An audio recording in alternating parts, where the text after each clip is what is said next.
Stan Kroenke is seeking roughly $400 million from the city of Inglewood tied to improvements surrounding SoFi Stadium and Hollywood Park, both areas that he owns. The city's pushing back, disputing both the 2015 development agreement and the reimbursement amount tied to public infrastructure because Stan Kroenke privately funded his stadium. But remember that while he privately funded his stadium, there were infrastructure agreements around that. You know, they need better lanes in and out, all the things that happen whenever you build stadiums. So he's now looking for $400 million just about a decade after he brought this stadium in. Caroline, you know Stan Kroenke's process as somebody from St. Louis that watched the Rams leave not once but twice. So what do you make of this? I saw the Rams leave once. The first time was a little bit heard before about my them time. Yeah. Heard about them the other time. Yes. But I mean, when the Rams left to go to LA, like the most recent time in 2015, it hurt me to my core. We had season tickets to the Rams growing up. Every Sunday home game, I was there at Edward Jones Dome. Now, I remember a lot of the bad years of the St. Louis Rams, but still, St. Louis is a city based in sports and beer, but also sports. The Rams were such an important part of my childhood growing up and also my sports fandom. I do think that going to Rams games is a big reason why I have a passion to talk about sports to this day. So, let me state for the record, I don't like Stan Kroenke. Everything he does and everything he says makes me roll my eyes. And this is one of them. That Stan Kroenke kind of feels like is out here almost threatening the state of California. Because I did hear this from the managing director of Kroenke's Hollywood Park, which is right around SoFi Stadium. Said, quote, if the city's agreements can now be revisited or undone after years of economic growth and community benefit, it raises fundamental questions about the reliability of doing business in Inglewood and California generally. I think that those are choice words. I think that that's a premeditated statement, essentially dangling the Rams over Los Angeles and the state of California, essentially threatening the state of California that if we don't want to do business here anymore, if you don't give us what we're asking for, we might leave. And he's done it before. So who's to say that he won't do it again? And I think that's incredibly cowardly on behalf of Stan Kroenke. But look, he's not a billionaire. He's not a great businessman because he always is super respectful. No, I think business people are cutthroat all the time, not just Stan Kroenke and not just in sports. But I wonder what kind of leverage Stan Kroenke actually legitimately has in this situation. Stan Kroenke invested $5.5 billion private dollars, his own money, into SoFi Stadium. He's just going to leave that? He's going to leave that behind a decade later? What's he going to do? Move the team back to St. Louis and build a brand new stadium there? Because Edward Jones Dome, it's pretty gross. It needs a lot of love. It needs a lot of TLC.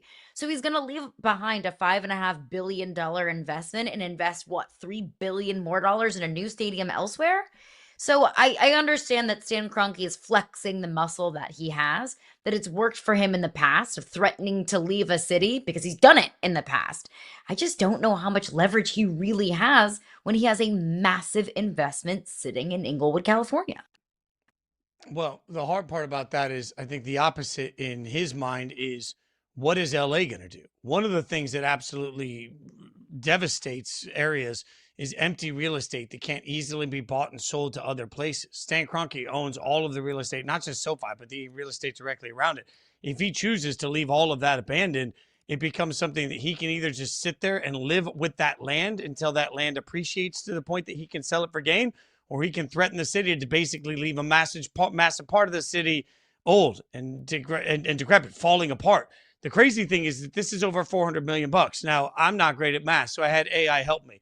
According to the Google machine, Stan Kroenke's current net worth is $26.8 billion.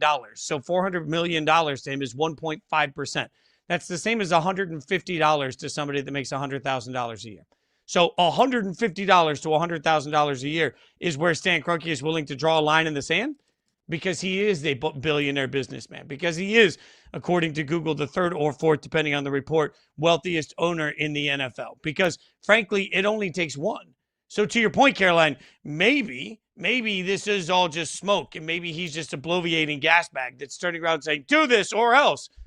Or he's relying on the fact that there's going to be one city somewhere in America, and I don't know where that city is, But there's one. And this is where philosophically everybody always tells me cities should not pay for stadiums for billionaires. I agree with that.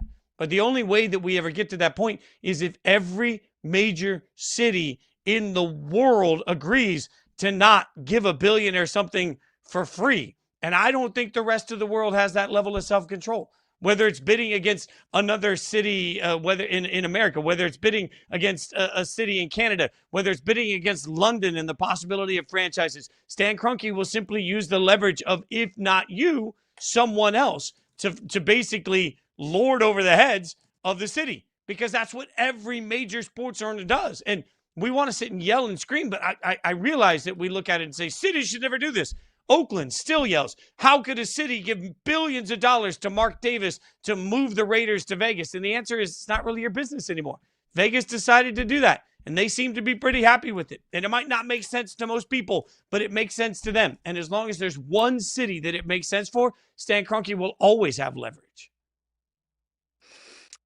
But I think that Stan Kroenke is also a very brilliant businessman. Now, I do agree with you that he has a bloviating gas bag. I think that's the right label to put on Stan Kroenke. In 2014, I just looked this up quickly. I looked up the 2014 NFL team valuations. In 2014, the St. Louis Rams were the 32nd most valuable team in the NFL. For those counting at home, that's last, worth $930 million. In 2025, the Rams were the second most valuable team in the NFL at $10.43 billion. That's more than a 10 times increase. So in the span of a decade, the Rams went from the 32nd, the least valuable team in the league, to the second most valuable team in the league.